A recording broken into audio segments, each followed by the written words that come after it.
yo descubro que la madre fue secuestrada por el padre y la madre tenía 13, 14 años. Él decide utilizar la tijera de destazar pollos y con eso asustar y presionar para que le paguen lo que él quería que le pagaran.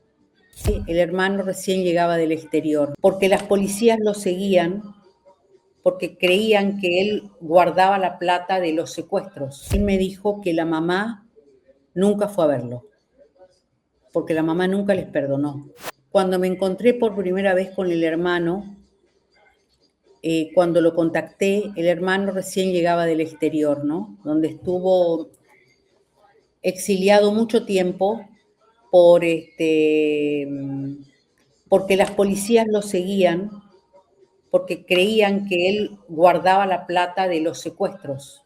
Y él era una persona amorosa que había terminado cine, era director de cine y era también una víctima. El mayor era economista, graduado con honores en la UNAM y curiosamente llegó a trabajar con Ernesto Zedillo en un organismo dedicado al campo. Eran un orgullo para la madre. Entonces yo me preguntaba cómo en este hogar criado de la misma manera, con la misma pobreza, la misma marginalidad, porque Neza en ese momento era un barrio muy, muy pobre, no es el Neza de hoy, con golpes, en un hogar muy disfuncional, donde no existía el amor, existía más bien relaciones de odio. Tuvieron algunos momentos yo le pregunté al hermano, algunos momentos lindos, sí, por ahí cuando íbamos de vacaciones a Acapulco, que mi mamá cobraba y nos llevaba, y entonces ahí nos juntábamos los 4 hermanos, había momentitos pequeños. El padre siempre fue un tipo muy complejo, muy marginal, y 2 hermanos siguieron el camino del padre. Y los otros 2 hermanos se fueron con la madre cuando la madre decidió abandonar esa casa. Yo también lo hubiera hecho. Claro. Ahora, Olga, la madre sí trabajaba en Refrescos Pascual y realmente era una persona y sufrió mucho con la caída de estos hijos. Se enteró por la televisión, tal cual dice la serie. Y por otra parte, el escarnio social, que fue otra de las cosas que a mí me impactó enormemente. La gente le tiraba piedras a la casa.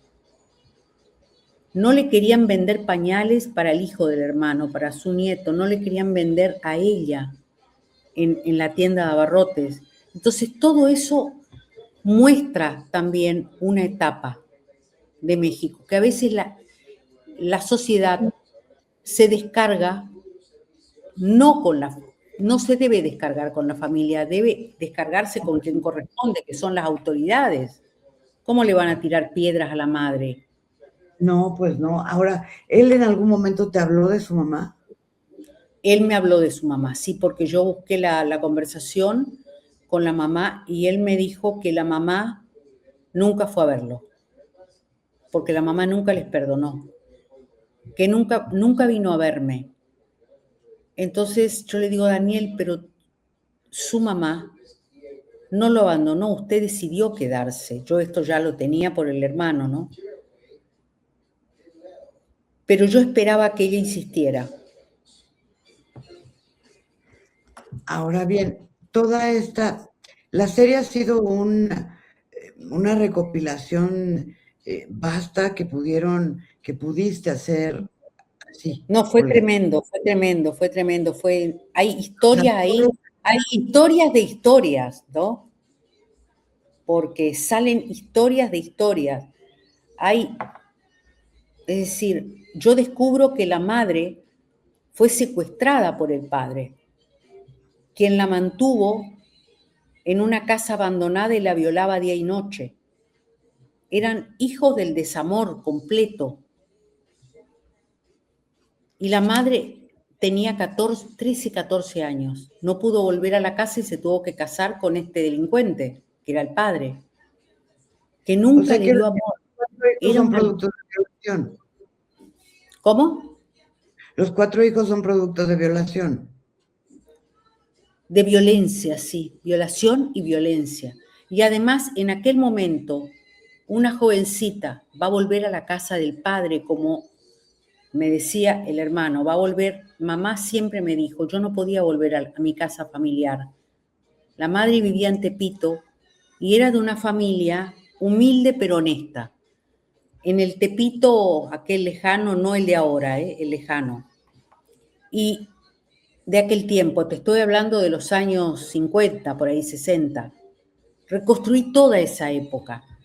Y entonces no podía volver a la casa, porque ¿quién se iba a casar con una chica que había sido violada y que volvía embarazada? Y además la madre tenía miedo que el padre saliera a matarlo al tipo. La secuestró, venía en un caballo y la secuestra en la esquina y la secuestra y se la lleva. Y ella tenía apenas 14 años. Es decir, no pudo volver nunca más a su casa familiar. Es una historia triste, es una historia, no te digo desesperanzadora, porque yo creo que en la medida que uno la analiza y te obliga a reflexionar, la esperanza a mí me dio el hermano.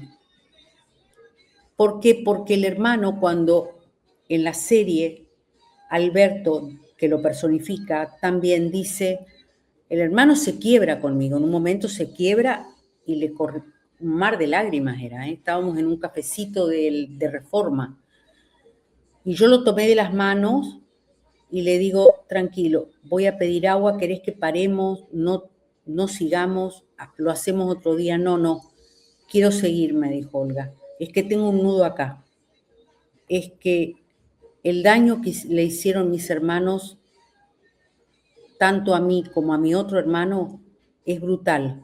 Yo nunca volví a ser el mismo. Yo lo único que quiero es que mi hijo sepa por qué él vive en Canadá y no vive en México. Y por qué nos tuvimos que ir. El hijo es un hijo adolescente que siempre le pregunta lo mismo. Y él se tuvo que ir y no volvió por mucho tiempo. Trabajaba de albañil, de todo. La madre murió sola y enferma. Es decir, es una historia oscura que a mí muchas veces, te aclaro, me quebró, y muchas veces por ahí descubría en él gestos de humanidad, pequeños, pero descubría pequeños gestos de humanidad. Es decir, no era una máquina de matar, ni de secuestrar y matar. Ahora, ¿qué era un tipo frío? ¿Qué es un tipo frío? Es un tipo frío. Ahora, los actores, Olga, los actores, la serie que está causando mucho impacto, la verdad yo ya la vi completa y todo el mundo me pregunta que si es sangrienta. Y Carlos Bardazán y Bermúdez lo hicieron de una manera espectacular, de forma que no fuera lo que yo decía, amarillista, que no fuera amarillista, que no mostraran, fíjate que ni siquiera se muestra el momento en que él corta las orejas. No. Que es un momento muy terrible, casi un ritual para él, porque él se posesiona y era muy terrible, lo cortaba con una tijera de destazar pollo. ¿Y cómo lo aprende? Lo aprende de chiquito, cuando él lo veía a su tío, que usaba la tijera de destazar pollos, cortando pollos. Y ahí fue cuando más grande decide dedicarse a este business, como decía él decide utilizar la tijera de destazar pollos y con eso asustar y presionar para que le paguen lo que él quería que le pagaran. Y tenía toda una teoría acerca de que si el padre o la madre con quien hablaba se llevaba mejor con las mujeres, te aclaro, curiosamente, con las mujeres que negociaban que con los hombres. Entonces, cuando le empezaban a pedir rebaja, él decía, entonces no quieres a tu hijo no vale nada. Este juego psicológico, ¿no? No, tu hijo, claro, no vale nada. Entonces, no, yo pude sacarle, según el psicólogo, Enrique me dice, Olga, tú pudiste sacarle porque yo cada cosa le mandaba a él para que me chequeara y entonces, que lo conoció mucho porque él fue su psicólogo en Almoloya, me dice, mira, puedes darte por satisfecha, tú pudiste sacarle muchísimo a él. Yo no pude sacarle. Él no quería hablar conmigo. Entonces yo me sentaba enfrente de él, le hacía preguntas y él no contestaba. No quería hablar. Por ahí contestaba alguna cosa, me mentía, pero tú pudiste sacarle, yo tuve que dar muchas vueltas para poder, y establecimos un vínculo, te diré, no te digo que sea bueno, ¿no? Porque a mí me costó mucho soltarla la historia, tenía una fecha para entregarla y me costó mucho soltarla. Pero se establece un vínculo y yo quería averiguar más y seguir preguntándole más, Claro. ¿no? Pero hay un punto en que uno tiene que decir, basta, uno no puede seguir, como dicen los actores, pegado a un papel. Pero me costó muchísimo, muchísimo. Eran noches sin dormir y noches,